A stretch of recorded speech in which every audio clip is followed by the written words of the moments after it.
Okay, Kivach, we're up to Lamed Zayin Amid Aleph. Lamed Zayin Amid Aleph up to the Mishnah.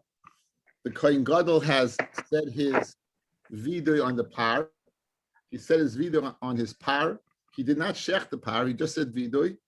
The par, if you recall, was in the Ben Ulum and Mizbeach. We're going to see exactly where in the Gemara. And now he's coming to do the goyrel on the goats. He's coming to do the goyrel on the goats. He'll be going from his northwest. He's going to be going to the east of the Mizbeach. He's going to be going to northeast now. He's going to be walking towards the Shar Niknar, which we're going to meet. The Kohen Gadol would come to the Mizrach of the Azara. It's Sofin HaMizbeach, to the north of Mizbeach. So he's east of the Azara, north of the Mizbeach. And Hasagan Miyamino, the Sagan, the one who would take his place if he was Makabal Tumah, is on his right side. For Roish Beis Av Mismolo. And again, the Beis Av that was working that particular day, the head of the Beis Av would be on his left. Vishom Shnei Seirim, and there in the northeast of the Mizbeach, right near Shar Niknar, would be two goats. The Kalpi Hoysesham, and there was a box there. Uboshnei Garolos. And in the box, there were two garolos, shel ashgoira, that was wood, boxwood, the art school types. They were wooden, they were like wooden cubes or blocks of wood. And on one of them was written the shame of HaKadosh Baruch Hu, and the other one was written Azazel, V'asu ben Gamla shel Zav, Yeshua ben Gamla, who had become the Kohen Gadol, if you might recall. His wife, Martha Bas Besos, spent quite a large sum that he should get the position. She was the richest woman in Yerushalayim, spent quite a large sum of money that she should get the position as the Kohen Gadol. And he went ahead and made those two blocks, whatever they were, of the goyrel, he made them of gold. So he upgraded it from wood to gold. And he is mentioned positively as a result. Digressing on that theme, Ben Kotin asa Yud Beis Dod l'kiyar. Ben Kotin made 12 spigots for the kiyar. There was only two, right? And as we recall, there were 13 kahanim that won the lottery, the lottery to go ahead and bring nine that did the actual tamid, and one that did the shchita, one did the zrika. And so, and one did Disha Mizbeach HaPnimi, one did Disha Menorah. So they won this. And there was 12, even though there's 13, we said that Shechita doesn't require Kiddush Yadayim, Reglayim, because Shechita would be kosher with a non-Kohen. So therefore, it does not require Kiddush Yadayim, Reglayim. So he made 12 spigots in order to facilitate either that they can do a B'vasachas or they avoid them go quicker, or which is better. And he did another thing that he did was very, very positive, is that he, this person Ben Kotin, he made some type of apparatus that would lower the kiyar into a well, or the amma samayim that was there that it should not have a problem of lina. Since the kiyar had been a kli shares, it would be magdish the water in it. That water, if it would remain out overnight, it would have a psulina. So by doing hashaka, which is connecting to a mikvah, it would go ahead and stop it from becoming puzzle. Munbiz HaMelech, Munbiz the Melech, he was Chashmnoi, something he was a ger. He went ahead and all the kalim associated with the service of Yom Kippur, he made them, he bought gold. It says the beauty of a kli is in its handle, and he made them gold. Hilni Imai, Asas in the Vresha Shel Zahav, Hilni, his mother, made on the Vresha Shel Zahav. We're going to see it's some type of apparatus, a menorah, if you will, or some type of clock, that when the sun would go ahead and shine through it, they would know the Nates was reached, and people would be able to say Kriya Shema with Nates Acham. It was a Vasikin clock, an ancient Vasikin clock. And it was Al Pesach HaHechel, the Afi Osta Tabla Shel Zav. In addition, she made a tablet of gold, She Parsha Sota Ksuva Leha, that the Parsha of Sota was written on it. So if a Kohen Gadol, not a Kohen Gadol, if a woman like Elena was a Saita, and we know we have to write the Parsha to go ahead and throw it into the water, you wouldn't have to take out a Sefer Torah for that purpose. You'd have the Parsha written on the gold, and they'd be able to write it off that tablet. Nikner Nasu Nisim Lidal Saseha, Nikner Nisim happened to his doors. And they would mention them in the Shvach. And we'll see the ness of Nikner's doors. So going back to the Mishnah, let's go back in time. We saw, if you might recall, because it was a very good art scroll picture, areas A, B, and C, where they would situate the par, right? We said it was situated in area A. Why? Because Shimon ben Elazar said area A was okay. Rebbe would agree. And Mishum Chulsha the Kohen Gadol, since it was very close to the door of the Ulam, he wouldn't have to schlep the blood so far. Now that was Bein Ulam Mizbeach. So you see, like Rabbi Eliezer ben Shimon, that if it was Bein Ulam the Mizbeach, it must be the Mizbeach was in the north. Again, we had Machloikas and Zvachim. We said it a few times. The Ulam, halfway in the Ulam, did the Mizbeach end over here? This is at the midway point, and the whole Mizbeach was in the south, and the whole north was open, or did it end like this? And like Rabbi Eliezer ben Shimon, it ended like this. Like Rabbi Eliezer ben Yaakov, it ended like this. So when the Mishnah said, the previous Mishnah said it was like this, and over here, situated over here, Bein Ulam the Mizbeach was the par. Okay, so it's mashma that the Mizbeach was partial in the north. Okay, yet our says that what? That no. They came to the north of the Mizbeach in the east, mashma that what? That the Mizbeach was totally in the south. Says the Gemara, let's soften the Mizbeach, michlal. The Mizbeach lav b'tzofin koi. The Mizbeach was not b'tzofin. Money, Rebbe Eliezer ben Yaakov. Who is the Tanya? It's Tanya, Rebbe Eliezer ben Yaakov.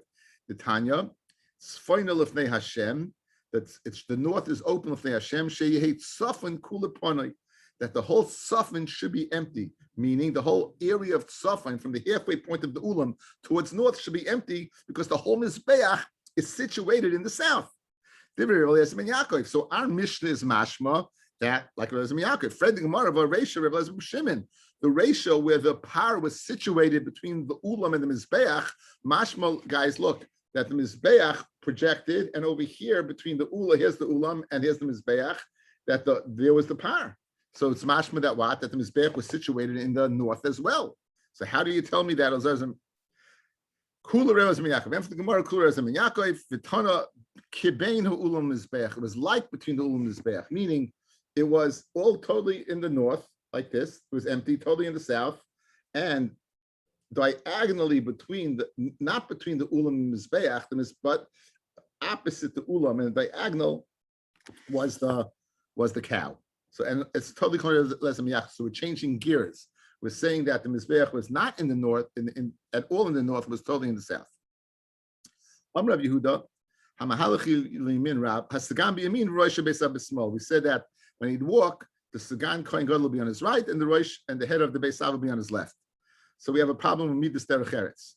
Rabbi Yehuda, Hamahalech liyamin Rabo, anyone who walks to the east of his Rebbe, the right of his Rebbe, how is that bor? Rashi says he's a total Amma Oretz. He doesn't even know the beginning. In other words, it's one thing not to know halacha, not to know lomdis, but not to know derech eretz, to equate yourself with your Rebbe by walking with your Rebbe on the right, or a choshev person on the right, you're a bor. A bor is the total ignoramus. Tanan, hasagami yaminov rosh beisav smola. Fred the Gemara, the Sagan did walk on the right of the Kohen Gadol apparently, but Tanya, shlosha shoyim mahalchim derech, 3 people who will be walking on the way. Harav be'emsa, Gadol b'yamino, v'katan b'smolo. So you see again, Kashna Rabbi Yehuda, that apparently they were walking parallel to each other, and the Chashva person walked on the right of the Rebbe. The 3 malachim that came, Michael be'emsa, Gavriel b'yamino, v'Rafael b'smolo. So you see, l'chayra, they were what? They were walking side by side. Kashna Rabbi Yehuda said, if you walk on the right, you're a bor. And for the Gemara, Tirgmu Rav Shmuel Bar Papa Kamei Rav Ada Kadeshi Yischasa Bar Rabba. They didn't go ahead and walk on the side of him. They walked in the back to kind of cover him. So by Nachinami on the right, you'd be a bor. Fred Gemara, so you think it's okay to walk in back of your Rebbe? Vatanya Hamhalach Keneged Rabbi. If someone walks Keneged opposite his Rebbe, Harry said bor. Achure Rabbi in back of his Rabbi, Harry said Migas Yeruch. He's a Balgaiva. So what kind of terrorists are you giving me that you're covering up the Rebbe? You're a Balgaiva. And the Gemara in you're walking a little bit behind and you're walking towards what? Not covering him, you're walking to the sides. So, picture this. You have 3 people walking. Here's the middle guy. My head's the middle. And the guys would be in the back. They would be like this, right? They would be side by side. And that's the way they walked. and that's that would answer Rabbi Yehuda. The kalpi hois sham uboshne garolos. There was a box, and in the box there were 2 garolos. So the Gemara has a problem with the lashon of garolos. Does the garolos mean that on each and every one of them you needed a garol? So in other words, there'd be 4, because garolos is lashon rabim. So is it going to be 1 on 1, 1 on the other? Is it going to be 2 on 1 and 2 on the other? So that's the Gemara is going to grapple with. Obviously, it's going to be 1 on 1 and 1 on the other, but the Gemara is going to grapple with that. V'nas and Aaron is shnei asirim garolos, and Aaron will put on the 2 seirim garolos. Now, guys, it's mashma on both seirim. They're a garol. If you literally the pasuk is mashma, there are 4 types of cubes because it says he puts on the seirim garolos. He's putting on the seirim 2 garolos. Says the Gemara, let's darshan it. Garolos is shel kol davar. They can be made out of anything. Yochel, I might think yitain shnayim al zeh, shnayim al zeh. I might you think put 2 on if it's the shem. You put 2 on that say shem, and on the azazel you put on that say azazel. Tamid loima gorol echad lashem v'gorol echad azazel. No, you don't put 2 of the same. Ein kan l'shem gorol echad v'ein kan l'azazel el echad. Only 1. Yochel yitin shel shem v'shel azazel azeh v'shem shel azazel azeh. Guys, maybe you do the following. Since it says you put 2 garolos, maybe on animal A you put 1 that says shem, 1 that says azazel. On animal B you put 1 that says shem and 1 that says azazel. And if you're wondering which one, which, it's up to the kohen to choose. In other words, not the garol that decides, but it's up to the kohen to choose. And you're going to put the 2 garolos of different names. You can put, Hashem azazel 1, Hashem azazel on 2, A and B.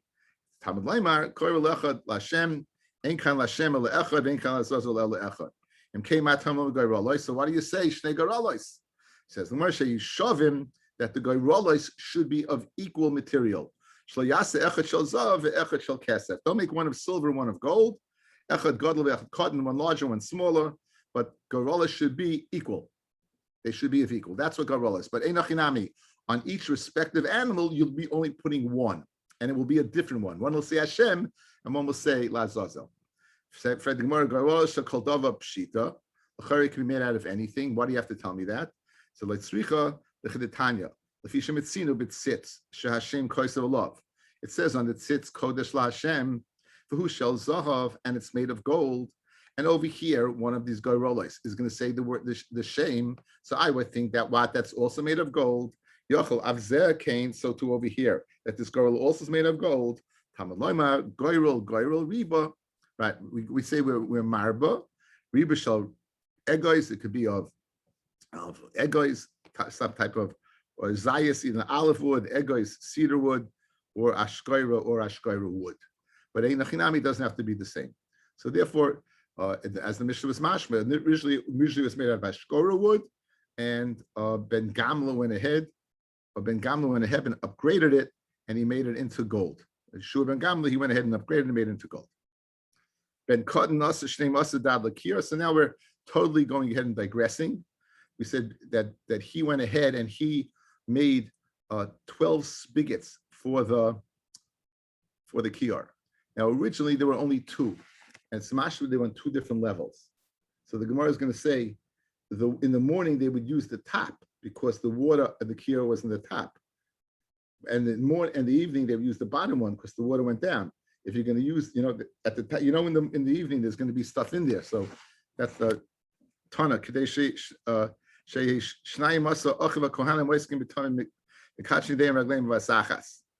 why did they make 12? In order that the goyrel that was won by 13 kahanim would you be able to use 12? And again, as we spoke out, shchita, which is kasher b'zor, did not require kiddush yadayim reglayim, so you only needed 12, not 13. Even though the lottery, 13 people won, you only needed 12. Shachris when it was full, the elyon, the upper spigot, and again, this is before he upgraded. Arvis in the evening, be ridasai mekadesh from the lower one for ragla min hatachton, from the lower one because the water was lower. Ben Cotton didn't stop there. He even made this apparatus for the kiyar to take care of the leaner problem. Again, anything that has kedushas haguf, if it's off the mizbeach, it's possible it exists that water it's going to be a lina, it's going to come puzzle. So my muchni, what exactly is a muchni? So Rabbi is gilgola. It's some type of apparatus, the havi mishkat ke'aloi, that they would go ahead and sink it, literally sink. They would sink the kiyar into the what? Into the well. Munbiz hamelech asa kol yodis hakelim. Munbiz, he was again either a Chashmonai king or a ger. He was a ger, and his mother name was Hilni Amalka, and he upgraded all the kelim in the Beis Hamikdash regarding Yom Kippur. He upgraded them to gold. The handles of gold. The Gemara wants to ask, why didn't he make the whole kli of gold? Not Fred Gemara, why didn't he make the whole kli of gold? Why just the handles? Why didn't they make the whole thing of gold? So after the Gemara, Rabbiya biyodos sakinon. We're dealing with, he made the handle of the sakin. You can't make the gold, you can't make the actual blade out of gold because of its soft nature, and it's difficult to make a point when you need sharpness. Therefore, but the handle itself could be gold. So Fred Gemara Kasha Mesve, Afhu Asa Kane Kalim, he made the base of Kalim, for Ugne Kalim and the rims of the Kalim, the Yodes Kalim and the handles of the Kalim, the Yodes Sakinin and the handles of the Sakin, Shal Yom Kippurim Shal Zahav. So now you see that not only did he make the handles of the sakinim, but the handles of other kalim. Now, when it says sakin, it must be the other kalim are not sakin. So hadra kasha leduchte. Let's get back to the same question. If it's not a sakin, so it doesn't have to have a sharp edge. If it doesn't have to have a sharp edge, why didn't he upgrade the kli totally? Just why did he limit it to the handle? Why didn't he upgrade the whole kli? And you can't say it's a sakin over here because it said separately, Yoda shel kalim and Yoda shel sakin. And for the Gemara, Tirgemu Abaya is saying b'katata denarge v'chatzine. The kalim under discussion here are also types of tools that required sharpness. Rashi says they were either axes or kadumim or mazlogos or saws, and therefore they couldn't be made out of gold. And therefore they only upgraded the handles and not the kli itself. We talking about kalim that the Kohen would use to be mechaper on Yom Kippur? No, kalim. Okay, I thought those shouldn't be gold. No, he's not wearing the kalim. It's this kalim that they would, klishares, they would hold the handles, whatever, but he won't be showing up in the Kachei Kedashim with it, for sure not.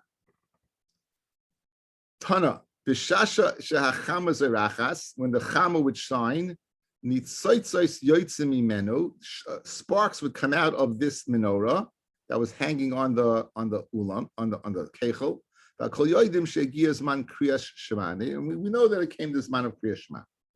Meisivei hakoyres shema shachris im anshe mishmar, if they were the people of the kohanim of the mishmar, or vanshe maimed. These are the Yisraelim who stood by the animals at the time of Shechita, Layatza, you be Yatza Kriya Shema, Vasikin Moim, Anshe Mishma Mashkimim, they were there too early, Anshe Maimim Machim, they were there too late.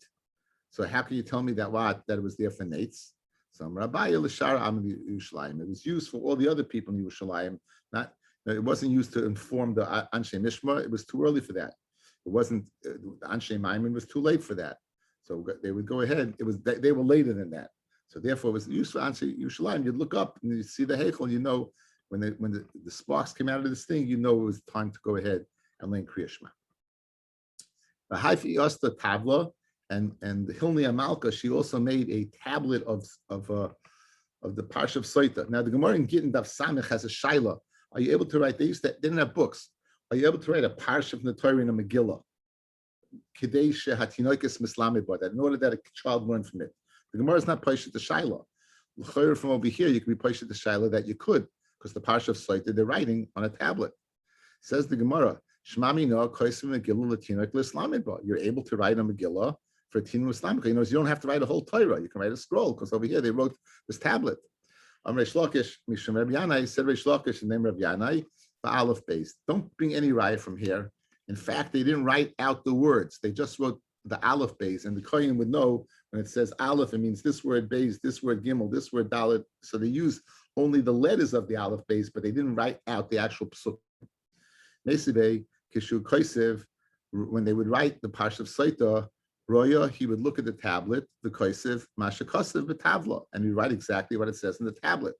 So it's written on Aleph base. He's writing Aleph base. Parsha Saita Rol Moed. He's got to write out the whole parsha, right? With Moichik the Shem for Shalom Bayis, he's writing out the Shem Hashem. He's not writing out a ballad with a strickle. He's writing out the letter. This week's parsha.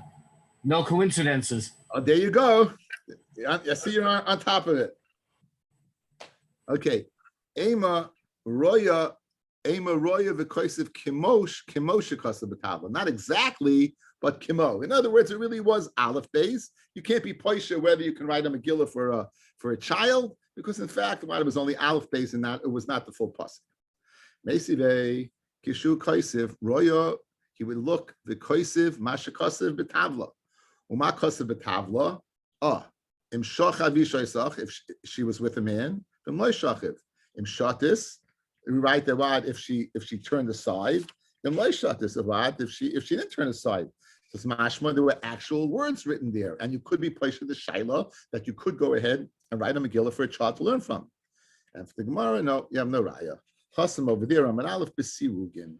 She wrote sirugin. Sirugin means to skip. So Rashi brings, first he wrote some words and then aleph base. First words and aleph base. But to write out the parsha, they didn't write out the parsha. Okay. Niknar, it says Niknar, that a nest happened with his doors. So Tana Rabbanan, Man Nisim Nasu L'dal Soisav. What exactly was the nest that happened to his doors? So Amru, they said, Kishaholach Niknar Lehevi Delosois Melachzandria Shal Mitzrayim. When Niknar went to go ahead and bring doors from Alexandria and Mitzrayim, we'll get back to this in a second. I want to tell you an interesting shaila. Because he when he was coming back, Omed Alov Nachshol Shebiyom L'Tovoi. A swell of the sea came, there was a storm, and it wanted to go ahead and sink the ship. And they were worried about too much weight on the ship. So what did they do? They took one of the doors out, they threw into the sea. The sea was still in a rage. They wanted to throw the other door overboard. Ahmed who stood up Niknar, and he attached himself to the board. He started hugging the door. And Amar Lahem, Hitiluna Ima, throw me in with the door. If you're going to throw this door about, throw me in with it. Miyad Noyach Hayam Mizafa, immediately the yam quieted down from its anger. Immediately it calmed.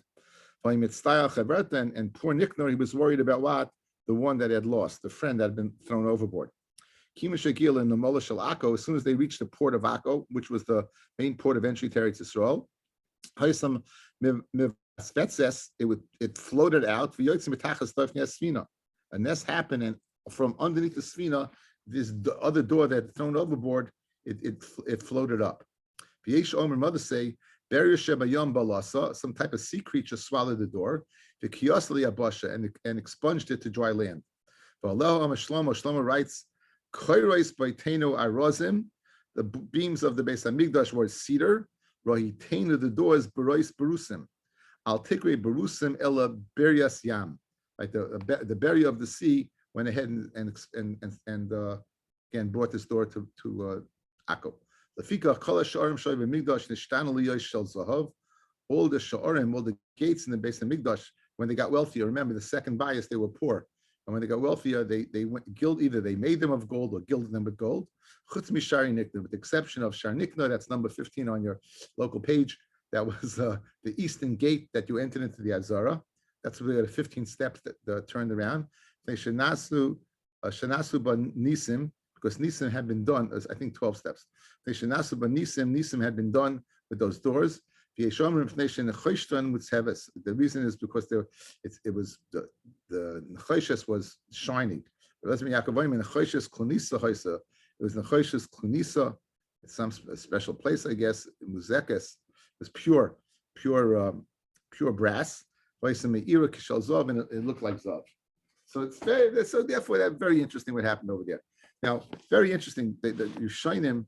They stel sich on. Where's he coming from? He's coming from Alexandria of Mitzrayim. There's a lav, guys. You can't go back to Mitzrayim. There's a lav. You're not allowed to go back to Mitzrayim. So listen to the lashon of the Ritva. For horses, I thought. No, you can't go back, period. You're not allowed to go back to Mitzrayim. Pirish, the afal gav dichsiv. Even though it says, lo sosifu loshuv b'derech hazeh oid, the reason why you can't get horses from Mitzrayim is this reason. It's because you may come go back to Mitzrayim. The Torah says, in Devarim, it says, Lo yisaysifu loshuv derech hazeh oid. So l'chayre, how was he able to go back to Mitzrayim? So Pirshu Sanhedrin, it's the Yerushalmi and Sanhedrin. Logur sham, you can't go back to live there. Iyat chayzer, aval at chayzer l'schayre, you could go back for business purposes. So therefore, it wasn't a problem what he did by going back there. For lichvay shesaretz, or to conquer it. Umiya tmiya milsa alma samchu oilam logur bizman hazeh b'Mitzrayim, says the Ritva. Bizman hazeh in his time, how's it possible that the Jews who are living in Egypt, Kigoin HaRambam, Zatzal, like the Rambam lived in Mitzrayim. Now there's a fascinating Kafta V'Ferech in the 5th Perek. It says the Rambam would sign off, I'm over on 3 Lavan every single day. You hear this? The Kafta, the Lashon. Now listen to this. So Shemati b'Mitzrayim Pi Rav Shmuel Zal, Echem b'nei Bonav Shel HaRambam, a grandson of the Rambam. Rambam hoya chosim shmoi b'igeres, when he would sign his name into a letter, hoya Messiah hakoisiv, the writer, ha'oiv b'chol yoim shloish lavim ploini. So it's a palace, says the Ritva. How is it possible that they're going back living in Mitzrayim? So he offers 2 terutzim. Yeshoimim she'oisin yoris kvain is balbalu v'nechvru ve'ilia yoris acheres heim. Sancheriv came and he mixed up the world. So those places in the cities, the Mitzrayim that were there earlier, they're no longer there, and therefore that would be one heta. But people don't like that. For Rolezim Mitz in the Sefer Yereim, Tiritz Shlei Osa Kosavel Lahoilich B'derech Hahu, to go back. It's also to go back the same way Bnei Yisrael went. In other words, Loshu Be'eretz. If you come in another way, it would be okay. If you just come in from Eretz, come in a different way, then it's not good. So if that was the Issa, to return the same way through the Midbar, the way we went out, to go back that way, that's the Issa, but not to go away and live there. V'anoch and Yoser, his final teretz, which he likes the best, She'ena Isahu Ela Bizman Yisrael Shurin Al Masam. Only when we live in Eretz Yisrael, right? Bizman Azeh Shenigzor Aleinu Liyos Nidachim B'Chol Chutz Yaretz. But now Hakadosh Baruch Hu has put us in Golas and we're all over different places of the world. Kol Chutz Yaretz Echad, it's all one and the same. Even Mitzrayim would be the same. Vein Isser Ela Shlei Lotzes Midas Min Haaretz L'Chutz Yaretz. To leave Eretz Yisrael Midas L'Chutz Yaretz, that you can't do. But when there's the Golas, we're in Golas. So living in Mitzrayim is no different than living in New York. It's no different whatsoever. Thank you all for listening. Good to vach. Well, Cornell Avenue is like Mitzrayim almost. I wanted to thank you.